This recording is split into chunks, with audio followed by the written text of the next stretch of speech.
সামনে দেখতে পাচ্ছেন ওই আব্দুল্লাহ ইবনে আব্বাস রাদিয়াল্লাহু তাআলা আনহুর মসজিদ। ওই যে ওখানে মিনার আছে, মসজিদ আছে, খেজুর গাছটা দেখতে পাচ্ছেন। ওইখানে মারধর করেছিল, ওখান থেকে কোলে করে ওই মসজিদ তখন ছিল না, ওই মসজিদ ওখানে শোয়ানো হয়েছিল। ওখানে ওখানে লেখা আছে ইস্তারাহা, মানে বিশ্রাম করার জায়গা।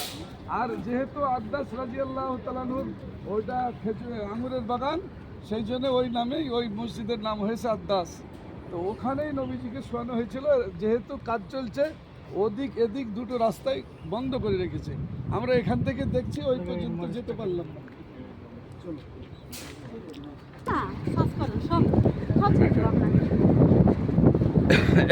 রাজ্যের মানুষের থাকছে না পয়সা, এটিএমে থাকছি, মোবাইলে থাকছি। মোবাইল ছেড়ে দেবো।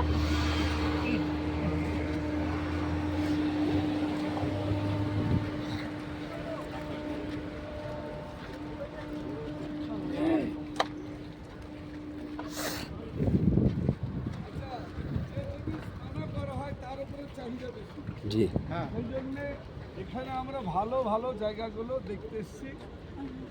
কুটনিপটির বাড়ি কোনটা? আরে তার বাড়ি নিয়ে আমার কি কাজ থাকলো? মসজিদ নবীর কাজে কাজ, ওই বাড়ি নিয়ে ব্যস্ত। সেই জন্য আমরা এখন যাব নবীজি ধর্ম প্রচার করতে সেখানে ছিলেন, ওখানে নামাজ পড়তেন, সেই জায়গাটা বেড়ে বেড়াইছি। বিশাল ব্যাপার, ঝাল ছানাতে ভাত খেয়ে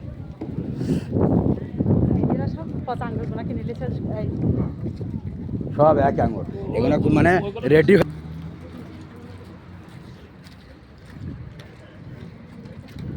পাথর আর পাথর, পাহাড় আর পাহাড়।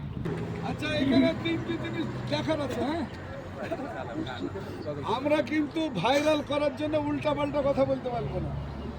এই যে বলে সেই পাথর ঝুলছে, বলে ওই দেখুন ওই পাথরটাকে আমি বলছি নি, লোকে বলে ওই পাথরটা ঝুলা পাথর। আপনার বলে সেই ঝুলা পাথরটা দেখা হলো না? আচ্ছা, সেই ওই পাথরটা, ওই বড় পাথরটা নেই মোটা, এটা সবাই বলে মসজিদে রসুল, এখানে নবীজি নামাজ পড়তেন। আর এই ওপরের বাড়িটা কুটুকুটি বাড়ি।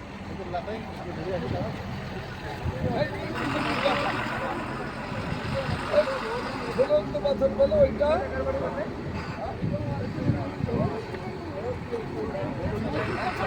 মসজিদে ঢুকতে হবে না, ওঠো না, মসজিদ এখান থেকে দেখা যাচ্ছে।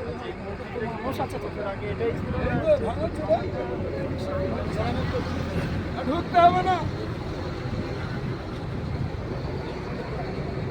তাতে না ঢোকে তালা দিয়ে রেখেছে। দেখা হলো ওটা কি ঝুলন্ত পাথর বলে, যে দুটো পাথরের ঘরে আছে? কিছু ঝুলে নাই সাপোর্টে। এইটা ছবি করলে পরে